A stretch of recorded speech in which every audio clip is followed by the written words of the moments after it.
بسم اللہ الرحمن الرحیم نحمدہ و نصلی علی رسولہ الکریم اما بعد۔ السلام علیکم ناظرین، میں عبد الوقار۔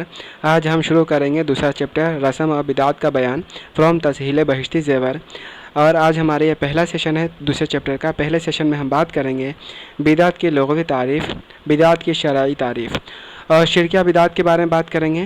پیر کو سجدہ کرنا، قبروں پر سجدہ اور طواف، قبروں کو بوسہ دینا، پاؤں چومنا، جھک کر ملنا، بکرے کا خون ٹائروں پر لگانا، بیماری سے شفا کے لیے بکرا ذبح کرنا، چیلوں کو گوشت پھینکنا، بارش کے لیے مزارات پر جانور ذبح کرنا۔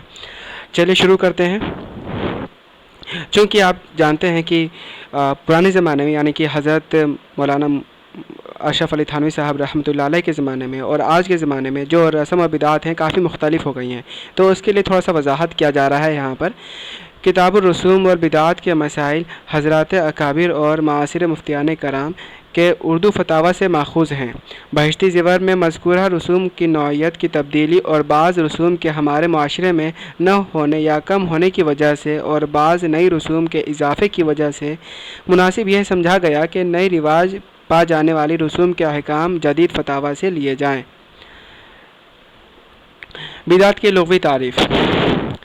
ہر نیا کام لغت کے اعتبار سے بدعت ہے، چاہے عادت کے طور پر ہو یا عبادت کے طور پر۔ بدعت کی شرعی تعریف۔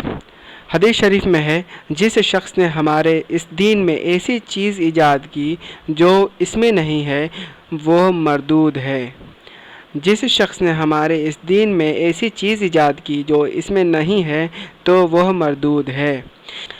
اس حدیث کی روشنی میں یہ معلوم ہوتا ہے کہ جو کام کلی یا جزوی کسی بھی اعتبار سے دین میں داخل نہ ہو، اس کو کسی وجہ سے عملی طور پر یا عقیدہ کے اعتبار سے دین کا جز بنا لینا بدعت ہے۔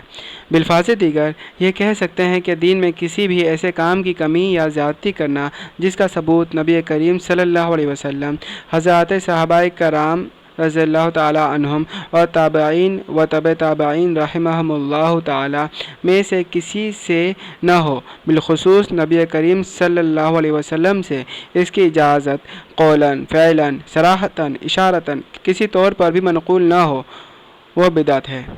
بعض اہل علم نے بدعت کی دو قسمیں بتائی ہیں، بدعت سیئہ اور بدعت حسنہ۔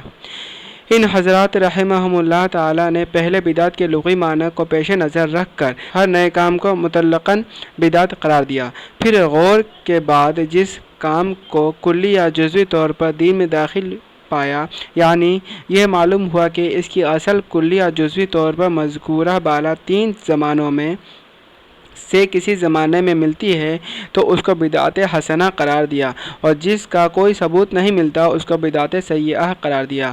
حاصل یہ ہے کہ بدعت حسنہ پر بدعت کا اطلاق محض لغوی معنی کے اعتبار سے کیا گیا ہے، اس لیے کہ حقیقت میں شریعت کی روح سے وہ بدعت ہے ہی نہیں۔ شرعی اعتبار سے بدعت صرف اس کام کو کہیں گے جس کا ذکر اوپر ہو چکا ہے۔ شرکیہ بدعت کیا ہے؟ پیر کو سجدہ کرنا۔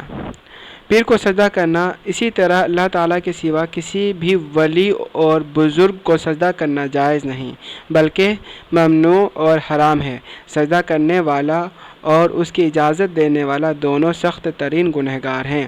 یہ حکم اس صورت میں ہے کہ سجدہ عبادت کے طور پر نہ کیا جائے، اور عبادت کے طور پر اللہ تعالیٰ کے سوا کسی اور کو سجدہ کرنا کفر ہے۔ قبروں پر سجدہ اور طواف۔ کسی ولی اور بزرگ کی قبر کا طواف کرنا یا اس پر سجدہ کرنا ناجائز و حرام ہے۔ قبر کو بوسہ دینا۔ والدین سمیت کسی کی بھی قبر کو بوسہ دینا، اس پر رخسار رکھنا ممنوع اور ناجائز ہے، اس لیے کہ اس میں سجدہ کے ساتھ مشابہت ہے جو جائز نہیں۔ پاؤں چومنا۔ جھک کر کسی کے پاؤں کو چومنا جائز نہیں، اس لیے کہ یہ سجدہ کرنے کے مشابہ ہے۔ جھک کر ملنا۔ حدیث میں ملتے وقت کسی کے سامنے جھکنے سے صریح ممانعت وارد ہے۔ صحابہ کرام رضی اللہ عنہم نے عرض کیا، اے اللہ کے رسول صلی اللہ علیہ وسلم، جب ہم آپس میں ملتے ہیں تو کیا ایک دوسرے کو جھک کر مل سکتے ہیں؟ فرمایا، نہیں۔ بکرے کا خون ٹائروں پر لگانا۔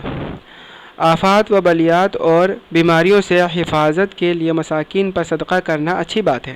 نیز کوئی جانور ذبح کر کے اس کا گوشت مساکین کو بطور صدقہ دینا بھی ٹھیک ہے، مگر ذبح شدہ جانور کا خون گاڑی کی مختلف جگہوں میں لگانا اور جانوروں میں کالے یا کسی اور رنگ میں اضافی اثرات سمجھنا جہالت ہے۔ اگر اس کو ثواب اور دین کا کام سمجھا جاتا ہے تو یہ بدعت اور گناہ ہے۔ اس کے علاوہ وہ بعض مواقع مثلاً بیماری یا نئی گاڑی خریدنے یا نیا مکان بنانے پر عموماً جانور ذبح کرنا ہی ضروری سمجھا جاتا ہے۔ یہ دین میں اپنی طرف سے زیادتی ہے۔ صدقہ کی سب سے بہتر صورت یہ ہے کہ نقدی مساکین کو دے دی جائے تاکہ وہ اپنی اہم ضرورت پوری کر سکیں۔ نیز اس صورت میں ریا کا بھی زیادہ خطرہ نہیں۔ بیماری سے شفا کے لیے بکرا ذبح کرنا۔ آفات اور بیماری سے حفاظت کے لیے صدقہ و خیرات کرنے کی ترغیب آئی ہے، مگر عوام میں اس بارے میں یہ عقیدہ بن گیا ہے کہ صدقہ کے جانور کو ذبح کرنا بھی ضروری ہے، اس لیے کہ جان کو جان کا بدلہ سمجھتے ہیں، جبکہ شریعت میں اس کا کوئی ثبوت نہیں۔ یہ عوام میں خود ساختہ بدعت ہے۔ اگر یہ عقیدہ نہ ہو تو بھی اس میں چونکہ غلط عقیدہ اور بدعت کی تائید ہے، اس لیے جائز نہیں۔ چیلوں کو گوشت پھینکنا۔ بعض علاقوں میں بیماری کی طرف سے بکرا صدقہ کر کے اس کا گوشت چیلوں کو پھینکا جاتا ہے تاکہ آسانی سے اس کی روح نکل جائے یا اللہ تعالیٰ صدقہ کی برکت سے اسے شفا عطا فرما دے۔ یہ محض جاہل لوگوں کی خرافات میں سے ہے۔ شریعت میں اس کی کوئی اصل نہیں، بلکہ اس قسم کے ٹونے ٹوٹکے ہندوؤں سے لیے گئے ہیں۔ اس کا بہت سخت گناہ ہے، اس لیے اس سے بچنا لازم ہے۔ البتہ ویسے ہی صدقہ دینا ثابت ہے اور اس سے آفت ٹلتی ہے، اور نقدی کی صورت میں صدقہ کرنا زیادہ افضل ہے، یعنی کچھ رقم کسی مسکین کو دے دی جائے یا کسی خیر کے کام میں لگا دی جائے۔ بارش کے لیے مزارات پر جانور ذبح کرنا۔ بعض علاقوں میں یہ رسم ہے کہ بارش طلب کرنے یا کسی اور حاجت کے لیے لوگ بزرگوں کے مزارات پر جانور ذبح کرتے ہیں۔ یہ فعل بدعت اور ناجائز ہے۔ اگر جانور اس مزار والے بزرگ کا قرب حاصل کرنے کی نیت سے ذبح کیا تو وہ جانور حرام ہے اور اس کا گوشت کھانا جائز نہیں، اور اگر قرب کی نیت نہ ہو تو اگرچہ وہ جانور حرام نہیں، لیکن یہ فعل خود خلاف سنت ہونے کی وجہ سے ناجائز ہے، اس سے بچنا واجب ہے۔ تو ناظرین، آج کے لیے اتنا ہی۔ آج کے اس سیشن سے میں 3 سوالات پوچھنا چاہوں گا۔ پہلا سوال، بدعت کے لغوی اور شرعی معنی کیا ہیں؟ دوسرا سوال، بدعت سیئہ اور بدعت حسنہ کیا ہیں؟ تیسرا سوال، کوئی 3 شرکیہ بدعت بتائیں۔ تو ناظرین، اگر آپ کو ہمارے اس سیشن میں کوئی پوائنٹ اگر سمجھ میں نہ آئے تو بہتر ہے کہ آپ اس سیشن کو 2 سے 3 بار سنیں اور غور سے سنیں، انشاءاللہ سمجھ میں آ جانا چاہیے۔ اگر پھر بھی سمجھ میں نہیں آتا تو آپ اسے کمنٹ میں پوچھ سکتے ہیں، اور اگر آپ کو ہمارا یہ کام پسند آتا ہے تو آپ اس کو لائک، شیئر، سبسکرائب کریں۔ شیئر اس ارادے سے بھی کریں کہ آپ کے لیے اور ہمارے لیے یہ صدقہ جاریہ کا سبب بن سکتا ہے، اور اللہ تعالیٰ سے دعا ہے کہ اللہ تعالیٰ ہم سب کو حق بات کہنے کی، سننے کی، سمجھنے کی اور اس پر عمل کرنے کی توفیق عطا فرمائے۔ چلتے ملتے ہیں اگلے سیشن میں۔